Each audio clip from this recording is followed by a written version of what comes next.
How's it going, guys, and welcome to this early access look at the Queen and the Crone DLC. In this 1v1 match, I'll be playing the Vampire Counts led by the Red Duke. And guys, I'm going to be facing off against Jonton of Total Warhammer, who's going to be playing Norsca led by Throg, the Troll King. So guys, we are back in business with Norsca, and it's definitely been quite a bit of fun to see them, for sure. You can see Throg, the Troll King, of course, very good in this matchup with his anti-large and AP, but anyways, let's go ahead and take a look at the Vampires first. So in my front line, I do have a very heavy core of zombies. Yes, zombies are going to probably not do a lot of damage, but I figured that Norsca is so lightly armored that, the zombies might be able to chip away at their health, just kind of slow their roll a little bit. But on that same note, I was kind of thinking about it after the game. I was like, I wonder if I should have just gone with full Graveguard, because the zombies aren't going to hit back very hard, and they're going to allow the Norscan Berserkers to really get, any Norscan infantry to get a very good kind of charge on their rage mechanics. So I think there's some give and take there. Of course, nobody really knows what to expect as it pertains to the metagame, but we'll see how these zombies do. That's my entire front line. I do have from Mortis Engine, and I as much as I'm sad to tell you guys, the Mortis Engine's got a huge nerf in the Queen and the Crone DLC. Just like the Fey Enchantress, they now have to be in melee. So you can't kite with them, you can't kind of strafe along the lines and just use them as a backline support unit. You now have to have them fighting in melee, and they just, man, it is a huge nerf, and they're quite a bit weaker. I still think it's worth bringing just to kind of terror out and do perpetual damage to low tier factions, but in order to get value, they need to be in the front line where your opponent can counterplay them. So it's a little bit tricky, but we'll see how this bad boy can hold up here. 2 Terror guys to deal with monsters, a Banshee to help out in the front line with the Terror and all kinds of good stuff like that.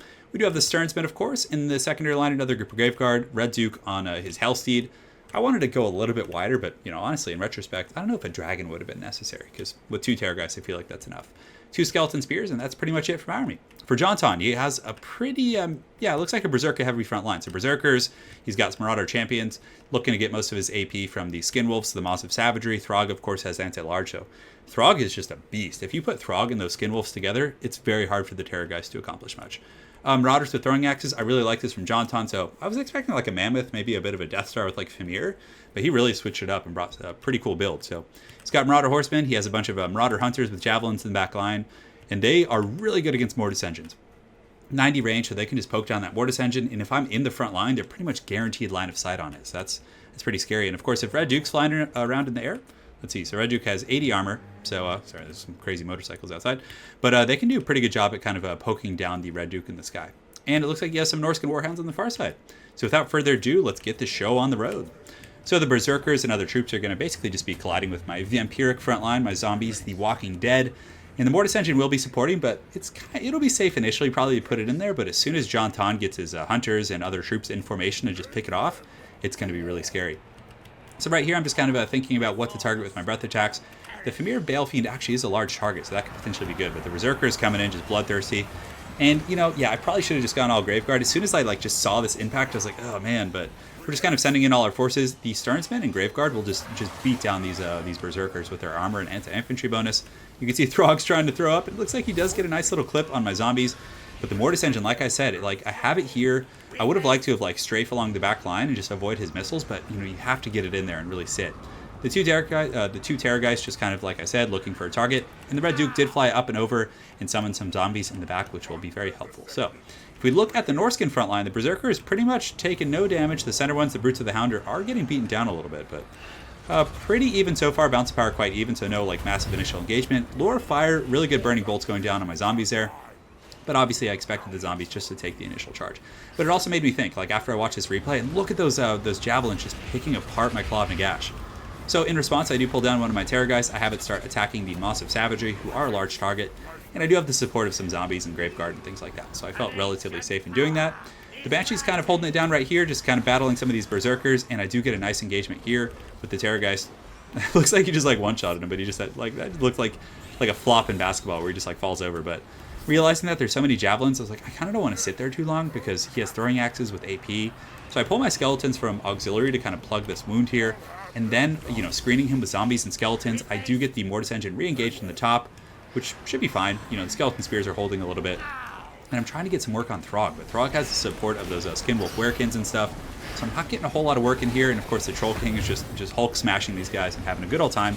But all of a sudden, the Maw of Savagery taking damage from 2 Terror guys, as well as the Mortis Engine effect, which I guess isn't that great. We're able to just punch those Maws of Savagery very efficiently. I am taking some heavy damage, though, on this Terror guys right here from all this kind of a uniform missile fire right here. And the zombies or skeletons that I did summon on the high ground are actually doing a really good job of like shaking and pushing off these hunters, which is pretty cool. So right now the balance again still pretty even, maybe slightly in the favor of Jonton. The Stern's been of course an MVP here, just holding, fighting against champions and berserkers. Not a lot of kills, but really just a durable unit. I still do have my 2 Terrorgeist, but again, he has these Marauder Horsemen, he has a bunch of Javelins in the back, who are getting worn down a little bit by my summons, but Throg Daddy is going to be the force to be reckoned with. So Throg is just kind of, stomping through the ranks. The 2 Terrorgeists come in, and I get a pretty good little rear charge, doing a bit of damage to Throg. So right now it's like, all right, I'm going to try and take out Throg, which, in retrospect, I kind of maybe think I should have like cleaned up the flanks a little bit more, like use the Terrorgeist to like snipe the caster and whatnot. But I saw red guys, and I just tried to go after Throg, and the Mortis Engine was able to heal, so that was a really good situation, being able to withdraw that. So right now I'm just going in, trying to Alpha Strike Throg, do as much damage as I can. Unfortunately, Hunter of Champions is still on, or not Hunter of Champions, that's Wolfric. The Red Duke Elsif is still on cooldown, but very good pressure from Jonton, just getting these Marauder Hunters. And you see he imbues them with the Flaming Sword of Ruin, so it just melts this Claw of Nagash, does a ton of damage, and also the fire damage. I think Terrorgeists are weak to fire as well. Yes, they are, because they regenerate, so really cool synergy with Lord of Fire. And unfortunately, I should have finished off those Maws of Savagery. They come in the back line, they get a nice surround of my Terrorgeists, and it was kind of hard to see them, but Throg Daddy is just tanking right now. He's being attacked aggressively by 2 Terrorgeists, and he's taking almost no damage. So very good stuff there. The Red Duke just being really cautious, because he is large, and Throg could probably bring him down real quick, and as you guys know, Vampire Count's armies are very susceptible to such things. So the Mortis Engine, I knew I couldn't get away, so I decided to charge it in, because Jonton did come up and around the back with the Marauder Horsemen, so I charged it into these zombies, not zombies, these Marauder Hunters in the back, who I have been able to shut down relatively well with zombies, but he's still done a really good job just staying focused and, just dragging my guys down. So right here, Throg and these Maws of Savagery are able to just massacre that Terrorgeist, the Overwatch fire from the Javelins, and I just couldn't put a dent in Throg, even with the 2 Terrorgeists. And probably because he had supporting elements kind of blocking me and screwing with my AI, but I still wasn't quite able to accomplish what I wanted to with those Terrorgeists. And I think going after that caster would have been better, because he was still casting supporting magic. Then I could have probably terror routed a lot of these troops on the flank, or had some more kind of freedom to work with, some infantry to pull in, etc., etc. But here I do go for the Alpha Strike. Elsif did come off cooldown. I get the Terrorgeist, I get the Banshee. We go in there, and Throg gets beaten down pretty bad for the first time in the battle, but unfortunately it was too little too late, and Jonton is able to pretty much take this game. So yeah, right now there's a minute left of killing zombies, but Throg, look at Throg, he's like, all right, I've done my part. I'm going back to my mountain cave to do my thing. But yeah, that was it. That was a really cool game. I think the double Terrorgeist is still pretty good. Maybe cut the Mortis Engine. I'm thinking maybe get something like a Black Coach or some more Hounds in the back line. Maybe even some Blood Knights, because I feel like Blood Knights would trade effectively and be able to apply backline pressure. Get some Black Knights as well. And if you had he didn't have any spears defending his back line. So if I had a group of Blood Knights and then a group of Black Knights like Varric's Reavers following, I think we could have had a pretty good time in that back line, and in conjunction with the 2. So we cut the Mortis Engine, we cut a group of Skeleton Spears, we get some Cav, maybe cut down the zombies to get one more Graveguard, something like that. I think could be good. But yeah, it was really cool. It's really fun seeing Norsca back in action. Jonton did a great job, played very differently than I was expecting, and it was quite a bit of fun. So make sure to go check out Total Brohammer. Thanks again for playing Jonton. And that's it for now, guys. So stay tuned for more battles. I think we have Norsca versus Empire coming up, and there's a couple other ones that you guys haven't seen. And of course, a nice Shadow King game, which was quite a bit of fun. So thanks again, guys. Hopefully you enjoyed, and have an excellent night. Alright, guys, and now we're back with another showdown between Norsca, led by Wolfric the Wanderer, and the Empire, who's going to be led by Volkmar the Grim. So it looks like the Empire has brought quite a bit of fire magic. They have a Bright Wizard, 2 Knights of the Blazing Sun, and they also have the Sunmaker, which does actually do fire damage. I guess if it was able to hit some of these Skinwolves, it could do some serious work. But anyways, let's take a look at the armies. In the front line, I do have a very heavy core of Marauder Champions with their giant clubs.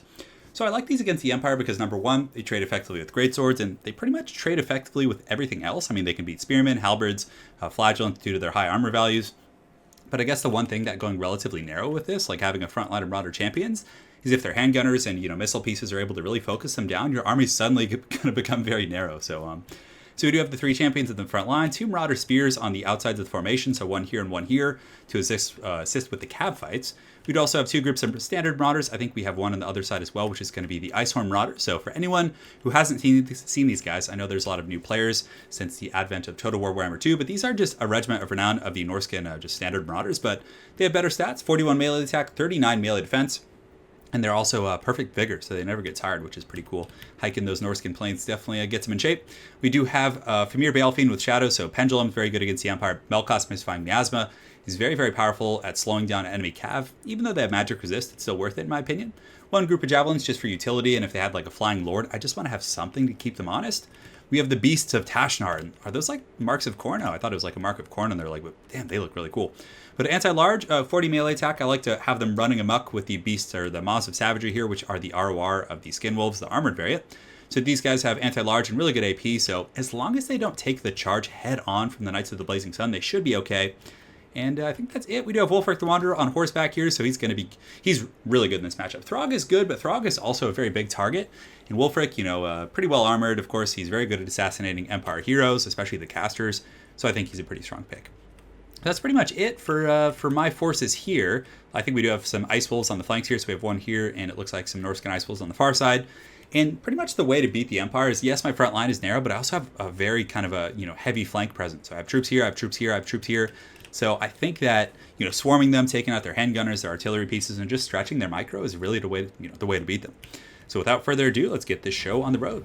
So my Norscan forces are going to be advancing here, and the Hellstorm rocket battery is going to be raining some fire onto my poor Marauder hunters. And apparently, I think that there were some buffs to Empire artillery. You can see a nice little hit right there. It's going to take out a couple guys, but I don't know. I haven't done too much testing yet. But the Sunmaker is just going to be teeing off here, and it has gotten a whopping 2 kills so far. But of course, if it keeps focused on these Marauder hunters, it should be able to finish them off. So here it comes, another volley. Let's go ahead and watch. And yeah, it makes not the best contact. Might be worth like saving the ammunition for like the blob fights or something. I don't know. But anyways, that's going to be shooting in here. My hounds are going to be circling around the back, so the Norscan Ice Wolves and the Beasts of Tashnar, trying to bait out these Knights of the Blazing Sun. On that same note, I'm also pushing up my spears, and the main engagement is underway. So the Berserkers, well, they're not Berserkers. I mean, they probably all have a little bit of Berserker spirit in them. But the Marauder Champions are going to collide with these Spearmen, and it is going to be an absolute massacre. These Spearmen are going to get put down pretty hard, especially once that Rage mechanic kicks in, so I should be okay in that situation. And also the Marauder Great Weapon Champs will be fighting the Sons of Sigmar here. We'll see how it goes. In the meantime, my Marauders, I'm going to use them to tie up the Flagellants. I'm going to try and get some troops like up and around to pressure here, but Jonton does have Knights of the Blazing Sun here, but basically we're just trying to get a full surround. So here's the first fight, the Maws of Savagery. Just like I said I wasn't going to do. I took the charge head on, but I used Enfeebling Foe. And then I also get the Beast of Tashnar, wrap them up and around, and I get a rear charge. So arguably that might have been the better play, because they're going to get torn apart pretty hard. They're pinned by the hounds, and of course I do have some Norscan Spearmen coming in as well. And it looks like John is going to be rushing some of his state troops in, but it looks like those Knights of the Blazing Sun got put down really, really hard. The Ice Horde Marauders, looking all cool with their black capes, are also going to be chasing in and just sandwiching these Flagellants. And the Flaming Sword of Ruin does go down, but I think it's a little bit too late to be effective. The frontline engagement's going quite well for the forces of Norsca. The Marauder Champions, as we predicted, just pounding those Spearmen. And over here on the far side, we have another engagement. So some spears, I was able to screen these Knights of the Blazing Sun. He was chasing my Norscan Ice Wolves, but I ran up and through, and it seems to be going okay.